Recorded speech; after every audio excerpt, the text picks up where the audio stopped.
This is the weekend edition of iFIBER 1 News, where we present some of the top stories from this week and your weekend weather forecast.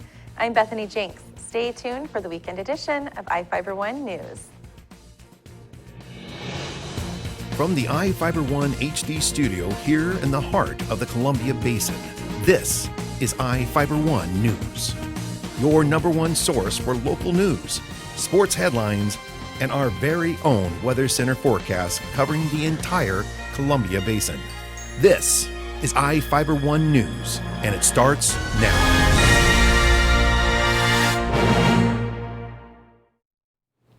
One of our top stories for this week was about recent donations to Big Ben's aviation program.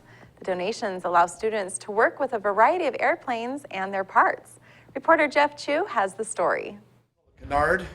From little experimental aircrafts to big air cargo jets, from tiny jet engines to the larger kind, Big Bend Community College's aviation maintenance technology grounds are peppered with donated and surplus planes and their parts. Chances are there wouldn't be an aviation maintenance technology program at the college without the private donations and federal surplus. So says program instructor Dan Moore, who's taught the aviation maintenance program at Big Bend for more than 20 years. And those donations keep flying in. Well, within the last 2 or 3 years, we've received 4 different donation aircraft. Moore talked about the latest aircraft donations. One is a home-built aircraft called a Long Easy. A gentleman in Richland donated that to us. The other aircraft is a twin Aero Commander donated to us from Milbrandt Winery or Milbrandt Farms. Butch Milbrandt was nice enough to donate that aircraft and a couple spare engines. Then Boeing donated a Helio Courier to us earlier this year. And then a gentleman in Bend, Oregon donated a Cessna 210. The most recent donation came from John Womack of Bend, Oregon, a Cessna 210 Centurion. The plane was in the Womack family for 35 years. Womack's father owned it for 20 years, and John flew it for the past 15. Like other aircrafts donated to the college, Womack Cessna made its final landing at Grant County International Airport. There, the college's aviation maintenance students will learn the art of fixing planes piece by piece. It won't be long before Womack Cessna gets the engine overhaul it needs with the help of a team of Big Bend students. I'll probably have the engine off of it before we get 2 weeks into fall quarter. Moore said the students can fix the planes but never fly them because of the liability involved. Students nearby at the college's Flight Training Center learn to fly aircrafts in the fleet owned by the college.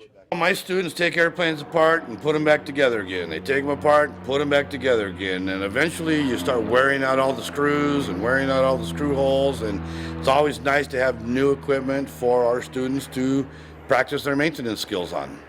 The more aircrafts donated to the school, the better. We have Beechcraft, we have Cessna, we have Piper, we now have Rockwell Aero Commander, we have Boeing. So the more variety of aircraft they have to work on, the better well-versed mechanics they're going to be when they come out of the program. Students also work on a MASH-style Bell helicopter. Besides aircrafts, the college also accepts donations of composite materials for building aircraft body parts. I'm Jeff Chu for iFIBER 1 News. In Moses Lake, fire investigators were able to determine the cause of the massive inland tarp and liner fire that burned 5 structures and thousands of tons of hay. Reporter Joe Utter has the details. A fire at inland tarp and liner burned 5 structures, caused a propane tank to explode, and led to Interstate 90 closing near Moses Lake on Friday. According to Grant County Sheriff's Office spokesman Kyle Foreman, the blaze reportedly started when employees in one of the buildings were using a chop saw and a spark or hot material got into something combustible. The employees tried to use fire extinguishers to douse the flames, but it grew out of control. The fire spread to 5 structures and caused a propane tank to explode. The tank traveled about 1,000 feet through the air and started a fire in 11 haystacks to the east. Fire crews had the fire in the buildings extinguished by roughly 3 p.m. 4 of the buildings were destroyed and a 5th was badly damaged. Interstate 90 was closed between State Route 17 and Dotson Road for about an hour because of smoke. No injuries were reported in the fire. This is Joe Utter for iFIBER 1 News. And now we take a look at people being sought by law enforcement. This is Sheriff Tom Jones with the Grant County Sheriff's Office. Each of the people you see here have a warrant for their arrest. If you see any of these people, we ask you do not attempt to detain or apprehend them, but call us at 509-762-1160 or send us an email at primetips@co.grant.wa.us. If the person is presenting a danger, call 911. With your help, we can bring these people to justice and make our community safer. We'll be right back after this.